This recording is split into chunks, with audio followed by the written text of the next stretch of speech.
It's good. Alright, well, my name is Cottrell, and I live in Mississippi, Goshen, and I'm just going to do a deck profile of my Gagagas. 2013, the new format coming out, and, you know, Team Heartless. Yeah, so let's go and get to it. You run 3 Gagaga Magicians. You know, they're pretty much the main part of the deck. You bring out your Exceeds. And then you have 2 Gagaga Girl. She combos with Magician a lot. You know, it really makes the deck work out. And then 2 Childs. Lots of people try to run Child at 3, but it really just, I don't know, it's not that good, because the down part to it is you can't conduct your battle phase the turn you activate this effect. So it really just stops you, and then your opponent just goes off next turn. Alright, then I have 2 Gardeners. I have 2 Gardeners. You can play them or not play them. It depends on you. I'm playing them because I don't have a fake Veilers yet. So when I give 2 fake Veilers, they're gonna come out. And then I run 2 Cyber Dragons. Cyber Dragons, they're really good this format because they're always special summoning. And with this deck, you can automatically go for a level 5 Exceeds, and they're also a light and dark target. And then 2 Mystic Tomatoes. I would run 3 Mystic Tomato, but like I said, this format is super fast. You don't really want them on the field too much. But you do want them to bring out your Gagaga Magician, pretty much a search engine for the deck. And then you have the Thunder King, T-King. This is just really good, this format. It really stops decks. They want to get rid of it. They're going to have to get rid of it. That's why they put it at 1. So, yeah. And then the Honest of the deck. A lot of Gagaga don't run Honest because they always go for dark monsters, and because most of the deck is dark, and I only have 4 lights. But I think it's good because it wins me games, really helpful. Yeah. Alright, here we have BLS. Self-explanatory. And you really combo off a lot. Gores, you never want to get OTK. Like I said, the deck is really fast, and they will OTK you probably 2nd or 3rd turn. You would like to have the Gores in your hand. It really stops them when they use all their outs on one move, and then they can't do anything else for the next turn.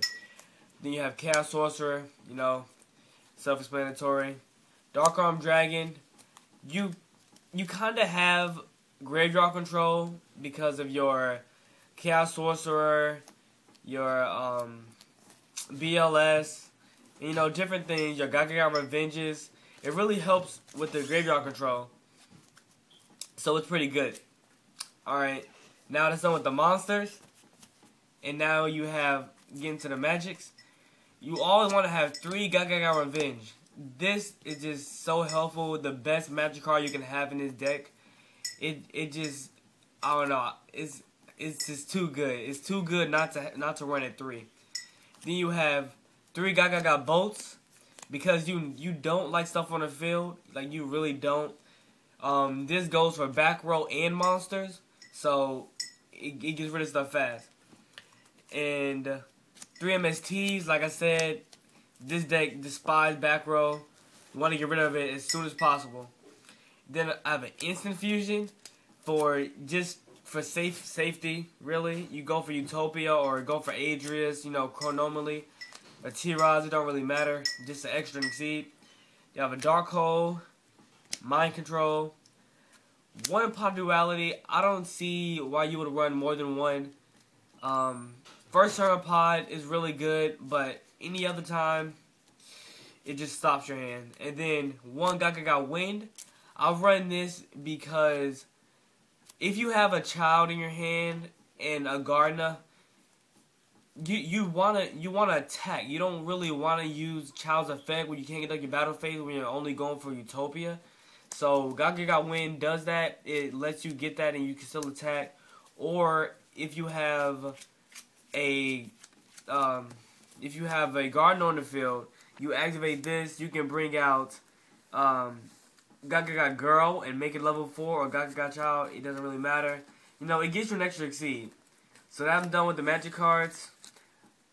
The trap cards really basic. You know, 2 called the Haunted because, you know, it's pretty much a 5th Gagaga Revenge. So, I mean, it's really good at deck. Then you have 2 Abokus. You can either run with Abokus or Threatening Roars because you don't want your monsters to go away. Like, say you don't have a Gagaga Wind or something. You can normal summon Gagaga Magician and leave him on the field until next turn. They try to attack it, you Wabaku, and then next turn you go for your Exceed monster. And summon to stay on the field. You need your Magicians and Girls to stay on the field. And then you have Compose, Solemn, Mirror Force, Bottomless, all self-explanatory. That's the trap lineup. This is all for the main deck. Alright. Now to get to my extra deck, I run one Cataster because just in case, you know, when I get my Veilers, I can go for level 4 or Invaler and then, you know, sync up, or I could just always you know, just mind control, Veiler, it doesn't really matter, or control to a tuner. And then we have Dragonfire and Flame Swordsman because of my instant fusion. You know, I get them pretty fast. So yeah, and then we have for my level 3s. I have a Zenmain, Leviair, and Acid Golem.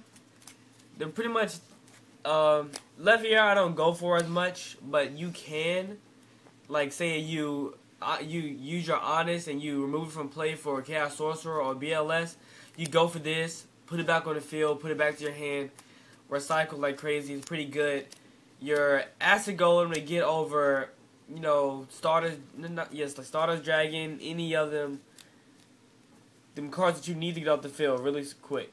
And then Zenmain for back row, you know, first turn, defense mode, it's really good.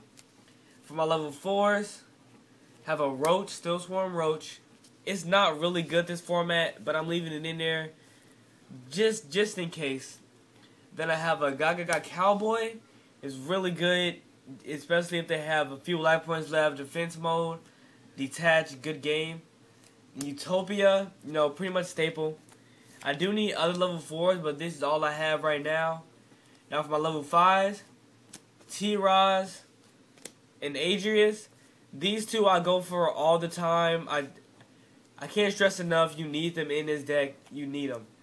Alright, then Chronomaly. This goes for OTKs. If you mix this with the Gagaga Girls effect, it's ridiculously good. You can just go for game the first or second turn. Alright, then the second Chronomaly monster. I don't use them as much, only if they're going super fast and I have a Utopia in my grave. I'll bring them out, half your life points. Next turn, you know, try to attack. You know, it works sometimes it don't. Photon Strike Balancer, you need him in his deck. This format is going off, it's super fast. He will stop to it. Like, they probably won't go for their effects because they will take 1,000. So they would just sit there and you could just keep attacking with them. They'll probably get him off the field before he can use his effect, but, you know, you still get attacks in. For my level 8, I have Heretic Sun Dragon. He's really good. Like I said, this format is very fast. If you have if you have monsters in your hand, if you bring him out, you can just detach, blow up, just blow up the whole field. They probably only have like one card in their hand, and you know, just keep attacking, see what you draw. And that's my deck. So yeah, I've been using this for a couple weeks. It's pretty good. What I face so far mostly at my locals is Glad Beasts. I beat them, sometimes I don't. E-Dragons, they got hit. I'm really doing good right now because they only have one. So, I mean, in every other deck, you know, 6 Sam, Dark World, I win most of the time, but sometimes I lose. like to Ancient Fairies or Geeshkis or Heretic Dragons. They're just so fast. This deck is the deck is consistent, but it's kind of slow. So that's why I have Cauldron Harness to speed it up. Powder Duality, speed it up. You really want to get your stuff fast. So my deck profile, comment, subscribe, like, or just tell me what you like about the deck. Tell me what's not good. What do you think I can make better? And peace out.